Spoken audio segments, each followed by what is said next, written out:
Founder Friday 47. So yesterday was the first day of the Jewish holiday Hanukkah. I wasn't raised in any church growing up, and throughout my adulthood, didn't attend church a lot until I met my husband, who is a Catholic, born and raised.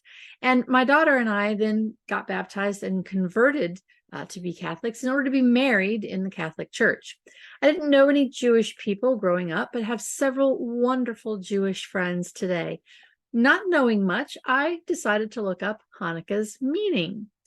Please forgive my pronunciation of any of these words. I also struggle reading Bible passages as a Catholic. So, according to the Talmud, when Judas Maccabeus entered the temple, he found only a small jar of oil that had not been defiled by Antiochus. The jar contained only enough oil to burn for 1 day, but miraculously, the oil burned for 8 days until new consecrated oil could be found, establishing the precedent that the festival should last 8 days. It's a similar story as that of loaves and fishes story, and what we need will miraculously be provided for us if we believe and have faith. Several times throughout my entrepreneurial journey, I've had to have faith that what we need is and will be provided. Sometimes the funding comes to us miraculously, and at other times we receive what we need to learn. The word Hanukkah in Hebrew also means education. And rabbis and Jewish educators try to instill in their congregants and students the notion that the holiday celebrates the Jewish strengths, perseverance, and continuity. I love that.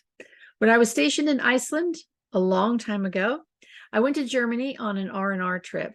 And at the young age of 19, I knew very little of the horrors of what had happened to the Jewish people there. I visited Auschwitz. We should have learned from that. It was an experience, I can tell you.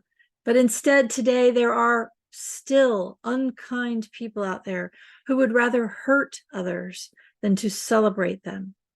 We should all have the right to have our own faith in whatever form that takes. Our differences are what make this world the place that it is and makes it special.